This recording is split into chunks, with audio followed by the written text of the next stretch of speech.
We're going to go here in 3, 2, 1. All right, he is one of the premier news anchors in all of America. He is a Philly native, a graduate of Dover High School in Delaware. Back in 1986, he joined CBS 3 as a sports anchor before making the leap to news. He's my friend and yours. His name is Ukee Washington. Ukee, thank you so much for being on a Gallen of Questions podcast. Patrick, I am honored to be here, man. I watch your show. Of course, I've watched you since you started here at CBS, and man, I'm just so proud of you. It is a true honor. You're doing some great things, man. Keep it up. You're the future. You. I'm counting on you. I don't know about that, but I appreciate the kind words. Sir. I learned it from watching guys like you. Oh, Does that man, make you feel? I don't want you to feel. Know, I don't have any cash on me, but I'll get you a check. All right, sounds good. So you did start here in 1986, but take us back a ways. When did you know that this could be your future in the business? You know, I probably knew when I was at the University of Richmond playing basketball. I got a credit for working at the local CBS affiliate down there, WTVR, because Richmond just had primarily a journalism degree in print. And they had a small radio station, but I wanted to take it a little bit bigger at the time. Sure. I wanted to try to get in television. So we had a television show. Many coaches around the country. I think Jay Wright had one here. Kyle may have one now with Villanova. Have a weekly coaches show. They talk about highlights and what's going on campus, what the team is doing.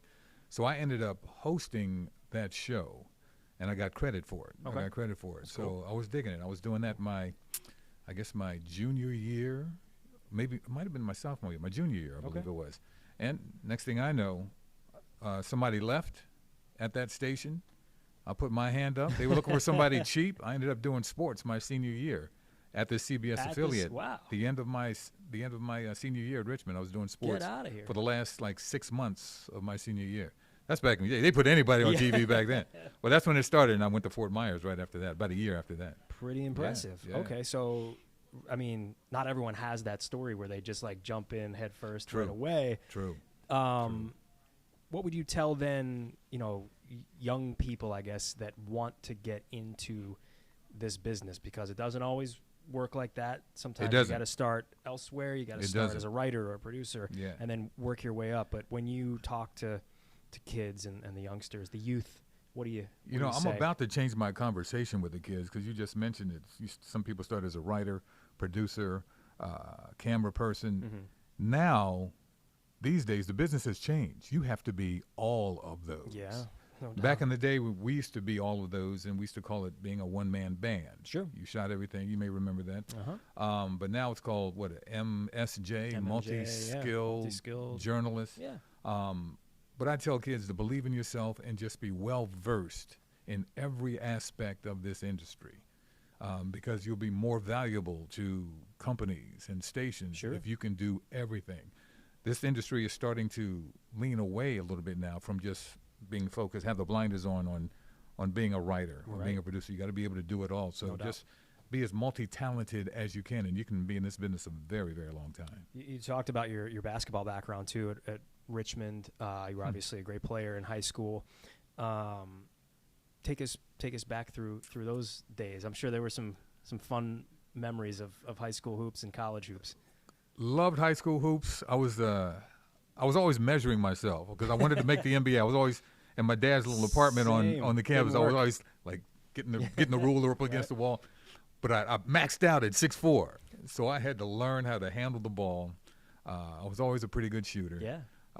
But at 6'4", that's small when you go to college. And I knew when I went to college, I had to be able to handle the ball. So I was a two guard in college. I really didn't handle the ball that much, but being a shooting guard, that's what I trained myself to be. But in high school, I was a center, a guard, and a forward. I had to do it all. Yeah, I had to do it all at 6'4". We had a wonderful team. High school never won a championship, but came close a few times. So I'm still looking for some kind of championship, whether I'm involved or whether it's somebody like me or somebody else. But but I love my basketball days back in Dover, Delaware. I commuted back and forth from West Philadelphia, and then on at the University of Richmond, where I was a co-captain. How'd you end up there? Co-captain.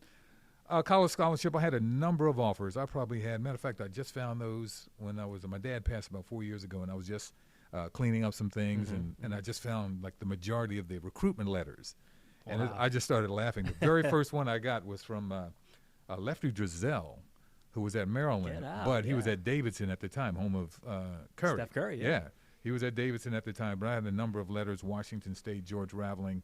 Always wanted to go play for John Wooden, though, UCLA. George Raveling was a Villanova alum, I think. Yeah, I believe so. Yeah. That's right. That's exactly right. And then worked at Nike. That's exactly right. Yeah. Exactly right. But he impressive. was out at Washington State. And also got a letter from Detroit, the coach of Detroit. Do you have any idea who was that coach in Detroit back in the day? Big name now. Big name now. Yeah. Any Dick idea, Vitale. baby? Dick there Vitale, you go. That's right, because he coached college and pro That's right. in Detroit. He was at Detroit, and he sent me, it might have been one of those form letters, but he sent me a letter because they were interested. I never went out there. But long story short, I met Dick Vitale at a conference. I was just passing through. It was in King of Prussia, and it was just a basketball conference. And my coach and I went up to him, but I went up to him after we had our conversation, and I told him, I said, Coach, you recruited me in high school. And you know what he said? You must have been a player, baby. You must have been a player. Yeah. But yeah, I love my college days. I wouldn't be sitting here right now with you if it weren't for my college education and my college basketball days at the University of Richmond. You were a PTPer at Richmond. Prime-time player. Prime-time player for the baby. first part of my freshman year, because I tore my patella tendon. And then I had to concentrate. I never really came back the way I wanted to. Sure. I was a spot starter. I was a co-captain my junior and senior year. As a matter of fact, the University of Penn just put out a tweet. They started the first all-star black starting five in 1977 for the first time against the University of Richmond, and they put in the tweet against the Spiders and freshman guard Ukee Washington. Get out of here. That was my freshman year. I played that game, but that was the game I tore my patella tendon.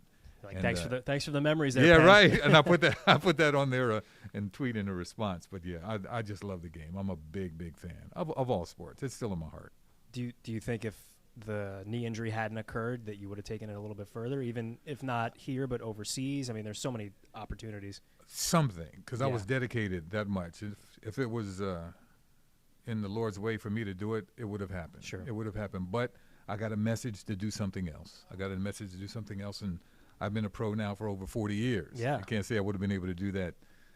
But everything works out. Everything has a reason for it to happen, and it worked out pretty well. So hoops leads you to this life. You've been in this town for so long. You've seen it all. You've done it all. You've met so many incredible people, told incredible stories. Is there anything that stands out to you above the rest? I know you got to go back in the annals quite a bit. Yeah, you do. Thanks, Pat. Sorry. I appreciate that. And that's it for us here on Gallen of Questions. Enjoyed my stay.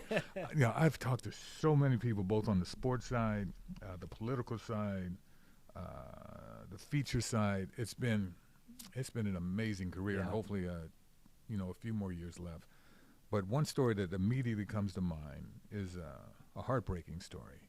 A friend of mine, dear friend of mine, by the name of Eddie Fountain. We ran track together in high school. He could have been the CEO of any company, one of the most polished young men you ever meet. But Pat, one day he snapped.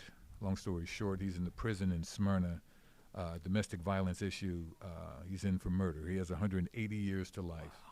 And I still can't believe it happened in the late 80s. But he's trying to turn things around. There was a program years ago called Scared Straight. You may remember that. There's a similar program at the prison in Smyrna and called Project Aware, where Eddie and a number of the inmates would hold like a conference, a little clinic where they'd bring in kids, at-risk kids from the community. In Delaware, from Pennsylvania, New Jersey, they'd bus them in, and they'd basically tell them their stories. They tell them and related to what those kids were doing, so they would not end up where they are. And it was a powerful, powerful session, and I did like 3 separate stories within 5 years on that. Sadly, one of those kids came back and went to prison because he didn't listen.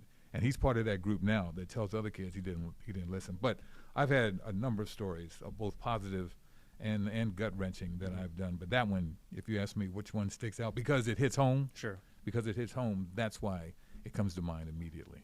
How about from maybe a sports perspective? I know it was only a few years you did sports, and then you transitioned to news. Yeah, I did. I did sports first 16 years of my career, but the last 10 of those 16 were here. Okay. We're here with Channel 3. Okay, so still quite a while. Yeah, so quite a while. So was a different world, too, with the you traveled with the team. We traveled with the team during the season. During the season, right. Away games. I could go out and have a burger with Dr. J over at Wendy's from St. Joe's. Yeah, it's a whole different vibe. But I think I remember those days the most when we could interact with the team. Sure. We could interact. The Flyers, Rick Tocchet and those guys. I mentioned Dr. J, Randall Cunningham, Ron Jaworski, all those guys. We were like family, and they were like family to us. Yeah. But you got to draw the line with family because you still have to be a reporter. Sure. You still have to do your thing. And but those were just some great days. And now, with everything going on, it's just, it's not the same, but they're winning. Our teams are winning, Sure. and it's just a wonderful atmosphere. So I guess if you did sports here, 86 to 96, there were some pretty good times for the Flyers at that time. They were playing well. They got to the they got the Stanley Cup. They got to the Stanley Cup. I believe lost to Edmonton. Right behind me. Yeah. Sixers, some lean years in there. Lean years. Barkley traded and all that. Right. And Charles became a very good friend of mine. Yeah. And he still is to this very day. When I first came, I think it was like the first month I was here because I came in July. Okay. And we were at McGonigal Hall, and the Sunny Hill League was going strong and doing their thing, and a lot of the pros would play in that. And Charles wasn't playing this particular night, but I was there. We were leaning up against the side, and he just happened to look to his left, and I was standing there. He goes, "Hey, I know you. You're the guy that said I made a smooth move." And I said, "Yes, I am. Yes, I am." Because I said it the night before in the highlight when he played that night in the Summer League. And we've been friends ever since. Since. Just a good dude. Great guy. So those are some good memories you've had. Hey, and now that we look toward the Eagles playing in the Super Bowl next weekend, that will only add to the stories that you get to tell and be a part of in this town. How about it? How about some of the other great sports memories that you've been a part of? I know that you and I were both a part of that 2018, the Super Bowl 52 win for the Eagles. That's right. Out there in the cold, but that parade was unbelievable. And it was just a culmination of so many years of wanting. It took so many years to get that first Super Bowl here with the Eagles, and my dad was living in, and he enjoyed it as well. He passed at the age of 98, about 98, about 4.5 years ago. Incredible. And so hopefully this year we'll see that parade again, and it'll bring back a lot of memories. Yeah. But it's been a trip. It's been a trip. I love the fact that the Eagles are winning right now. All our teams are doing very, very well. It's impressive I think Torch is coming in, and he's going to do some things with the Flyers. All you have to do is the Phillies found out, last year, you just got to get in. Sure. You just got to get in. And Torch reminds me a lot of Mike Keenan when I was doing the sports. Just driving these players to do their thing. That's a good one, Mike Keenan. Remember Mike Keenan? Yeah. You were just a toddler then. You remember that? I remember him, not quite in his time with the Flyers, but he was around for so long. I remember that name. He was. But sports is always going to be in my heart, man. It's I always say sports and music brings people together. Sure. No matter what's going on in our world, that's like a point where people can rally. No doubt. And that's what I love so much about what's happening, like, off the field. We're going through some tough times maybe as a city, but when things occur like they did over October and November with the Phillies, and it was so out of left field, and what you're seeing now with this Eagles team and the incredible season they've had, but the playoffs and the continuation of that, and everybody just it just gives a better vibe here. It's so meaningful to so many people. Remember back in the day when Mondays, and still today, Mondays after an Eagles win, before we started winning consistently, but Mondays after an Eagles win was just a feel-good Monday. Yeah. Every time. Every day is like that now. Yeah. This team is so good. They've really rallied around Nick and the coaching staff. The community has rallied around them. Sure. And it's just been an outstanding year. I'm a big fan of Jalen Hurts, always have been. When he was drafted here, I was one of the few that said this is going to be a good pick. One, because he was backing up Carson Wentz, who at the time had some injury issues. Sure. And I just remember watching this kid both at Alabama and Oklahoma. Yep. And he had the guys on the college level that really upped his game big time. So I knew this guy had skills. He had this composure about him. So he got to the pros, didn't have those type of players on the pro level to complement his game, but Howie slowly started bringing those guys in. Yep. And I knew we would see something, and we have seen something special. This is special. And these guys Jalen and the entire team, they're going to be good for a long time. It's pretty incredible that, rookie quarterbacks these days aren't really given that kind of time to figure themselves out and take the necessary steps, because it's either you're a top 10 pick, you're thrown right into the fire, and you better figure it out right away. But what the Eagles were able to put around him, and they were able to give him that time. And on top of that, what kind of guy is, he's just an incredible human being, but also on the field, so stoic. And you just you don't see that in a 24-year-old. No, not at all. And I really was pleased to see him do his rendition of Fly, Eagles, Fly. We saw the real. Well, Ukee, you're a music guy. Yeah. You got to talk to him. But you know what? He gets a pass. He gets a pass. But when I saw that and saw that big smile on his face, that was different from what we've seen all year long, because like you said, he's so stoic, he's focused.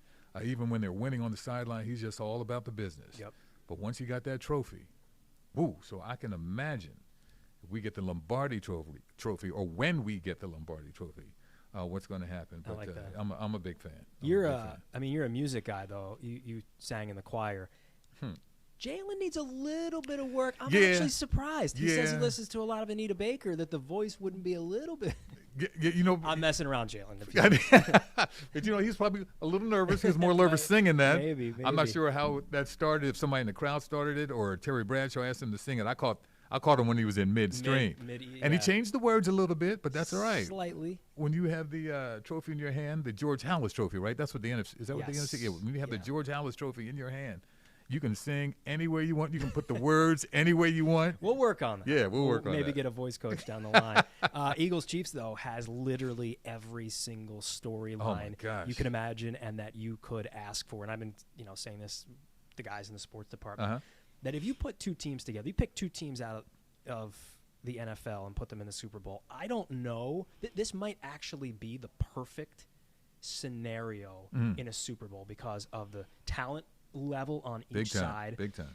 And the storylines, because you cannot tell the story of the Chiefs without first going back to the Eagles and vice versa. And so we get to see Nick Sirianni against Andy Reid, who we got a chance to see here for so long. And what a coach. What a coach he is. Andy's all about winning. All about winning. How many times he basically owned the NFC Championship when he was here. And we had the trip against the Patriots, in 2004. But he's a great coach, players coach, and it was a class act when he left and when he was let go. He stood up in front of Jeffrey Lurie, and you may remember, and the staff, and said, "Well, I wish you well. Yep. I wish you get that Super Bowl." And he ended up getting his first. Yes. So he got his after. Did he get his after? Yeah, Doug won 2 years before. Okay. Andy, because they won in 2019. I want Nick to get his first before Andy gets his second. Okay. That's I agree. That's I know. But like you said, you guys might run out of before the game starts. You'll still be doing stories on all the connections. Literally everyone. Yeah, it's Rick great. Burkholder, the trainer was there. Was here for years. And yes, indeed. It's crazy that Andy Reid. It was unfortunate for Nick Sirianni at the time, but it worked out for him that he let fired him go. He let him go when he took over at that position. It's a small world. It's a small world, and everything comes back. Everything comes back. But it should be a great matchup. All I know, Patrick Mahomes is a great scrambler. I got a feeling he's going to be scrambling a lot. Sure this is. game. Our defensive That's line. still dangerous, though, because when he's on the move, he's an incredible quarterback. Yeah, I know that ankle's banged up, but still. I'm counting on our linebackers and secondary, keep an eye on Kelsey, because they don't have any really strong receivers, because the kid went down to Miami, right? What was it? Tyreek Hill. Tyreek Hill, yep. Yeah. But they're still very, very good. They didn't get here, for no reason at all. But I love our chances. This defensive line reminds me of the days. I never got excited about a defensive line, except for years ago when they had Jerome, Reggie, those guys, Mike Pitts, Clyde, those guys. I love to see those guys play. Sure. And now I'm loving to see these cats play. These cats, they are unbelievable. I love that there's a local tie, too, with Hassan Reddick coming home back to Philly, played at Temple here, was a walk-on. And we love stories in this business. There is no greater story than if Hassan Reddick wins a Super Bowl after he went to high school in Camden, was a walk-on at Temple, and worked his way up to being a first-round pick in the NFL draft, coming home, all the sacks, he just disrupts almost every play. He's like a modern-day slimmer cool. LT. Kinda. That's what he reminds me of, coming off that edge. He is fast, man. Didn't you have him on the podcast? Yeah, sat right in that right. chair. Ooh. You do watch. I watch, man. Come on, man. I appreciate you. So do you have you thought, I mean, we're a little ways out, but have you thought about a prediction for the game? You know, even when I was doing sports, I never predicted, but made predictions. But I just think our Eagles, are a better team overall in every aspect. I agree. And it's going to be, I think it could be close. But I just think, oh, my goodness. And finally, the national guys are jumping on our bandwagon. They have no choice now. Finally. Yeah, they have no choice. But I just think we have a better team. The only way I think we could lose, and I'm going to say we, is if we beat ourselves. That's the only way I think. Like if we have some turnovers or just mental, mishaps or whatever. Yeah. But I'm so looking forward to this, and I'm so looking forward to your coverage, too. Thank you. I've done, and you and the team, I've done 4 Super Bowls.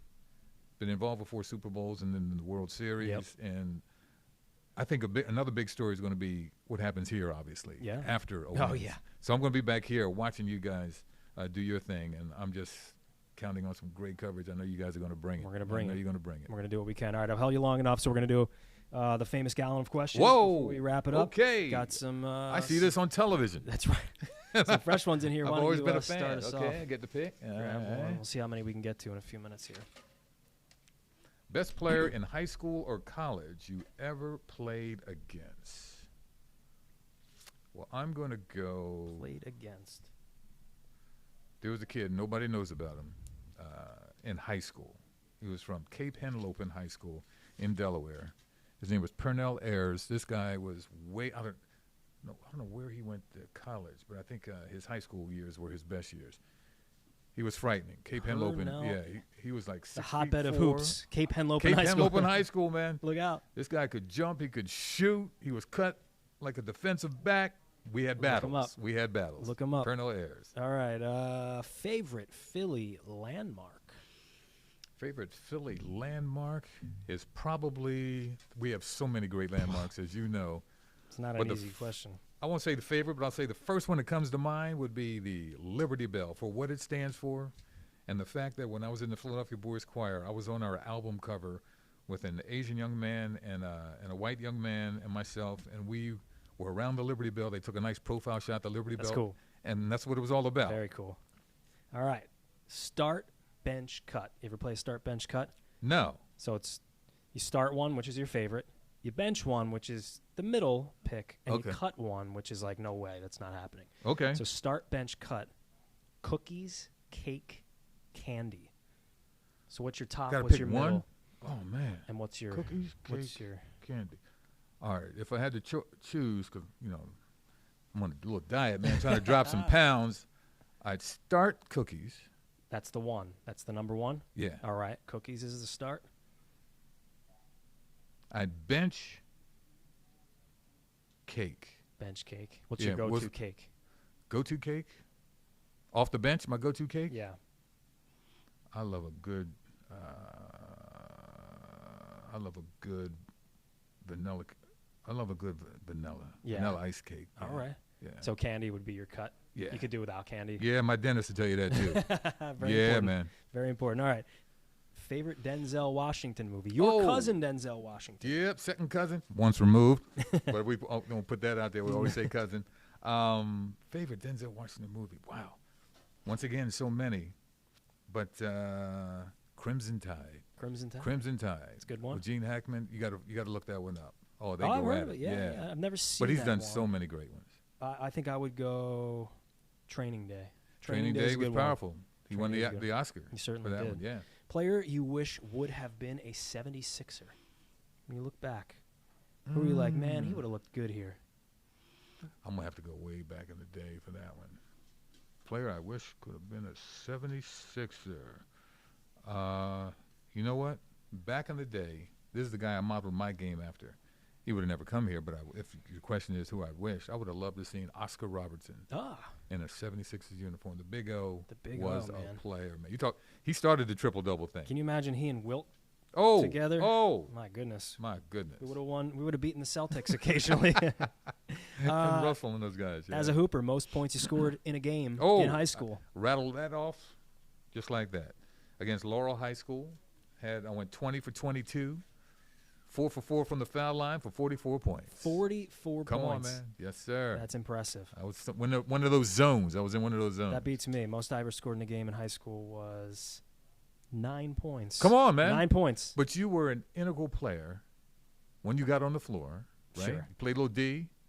Did you start? Defense optional. Did you start? Did not start. Came Okay. off the Well, bench. in practice, you made the starters even better. And you played with Kyle. Yes, sir. Kyle Lowry. You That's made him what what he is today. Yeah.